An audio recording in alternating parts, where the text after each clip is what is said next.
চীনের অংশীদারিত্বে বাংলাদেশে অনেক বড় বড় নিদর্শন গড়ে উঠেছে এবং তাদের বন্ধুত্বের নিদর্শন শুধু আজকের এই গ্যাদারিং না, আপনাদের পাশেই বড় একটা স্থাপনা আছে, চীন বাংলাদেশ মৈত্রী সম্মেলন কেন্দ্র। এটা পরিপূর্ণভাবেই চীনের অর্থায়নে বাংলাদেশের জন্য উপহার। এখানে বাংলাদেশের একটি টাকাও নাই, পুরাটাই চীনের উপহার। কিন্তু বিগত ফ্যাসিস্ট আমলে আমাদের এই বন্ধুত্বের নিদর্শনটা হাইজ্যাক হয়ে গিয়েছিল।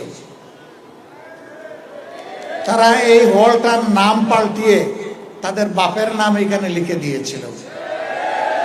এটি চরম অকৃতজ্ঞতা, এটা হতে পারে না। একটা দেশ ভালোবাসার জায়গা থেকে আমাদেরকে উপহার দিয়েছে, আর তাদের নাম নিশানাই মিটিয়ে দেওয়া হলো।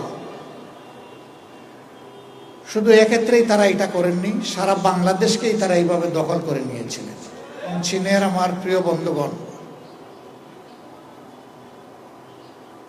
চীন এমন একটি দেশ যা আজ পর্যন্ত স্বাধীন বাংলাদেশে বাংলাদেশের আভ্যন্তরীণ কোনো বিষয়ে তারা কোনো হস্তক্ষেপ করেনি। অনেকে বাংলাদেশকে কিছু না দিয়েই, বাংলাদেশ থেকে সব কিছু নিয়েই তারা যখন তখন হস্তক্ষেপ করেন, কিন্তু চীন তা করে না।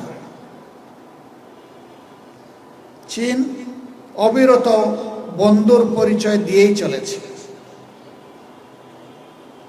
আমরা আশা করব অতীতের চাইতেও আগামী দিনগুলোতে আমাদের প্রিয় বন্ধু রাষ্ট্র চীন আরো বেশি উদ্যোগী হয়ে বাংলাদেশের মানুষের কল্যাণে তারা কাজ করবে। তিস্তা প্রকল্পের কথা মান্যবর রাষ্ট্রদূত এখানে উল্লেখ করেছেন। এটি বাংলাদেশের কান্না, উত্তরাঞ্চলের কান্না। আমরা এই কান্নার অবসান চাই,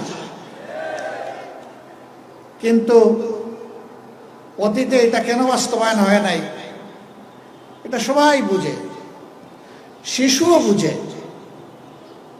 আমরা ওই লিগেসি আর বহন করতে চাই না। আমরা এই অপসংস্কৃতি থেকে বের হয়ে আমরা জানিয়ে দিতে চাই, আমরাও স্বাধীন দেশের নাগরিক, আমাদের নিজস্ব পররাষ্ট্র নীতি আছে।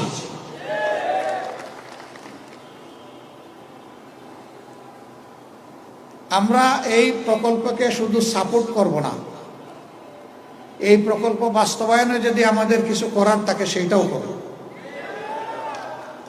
কারণ আমরা দেশের কল্যাণ চাই, মানুষের কল্যাণ চাই।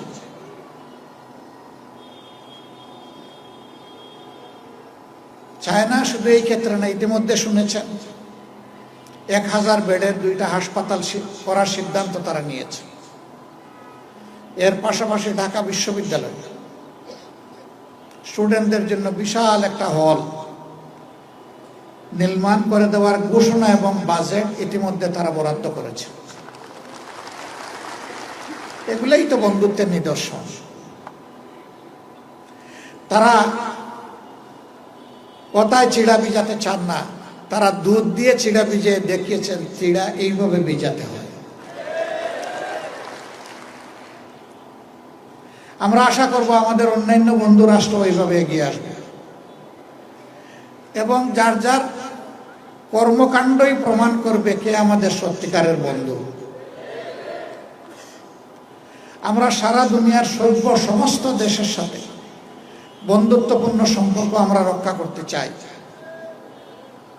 কিন্তু একটা কথা খুবই পরিষ্কার, আমাদের ঘাড়ের উপর আমরা কারো আধিপত্য মেনে নেব না।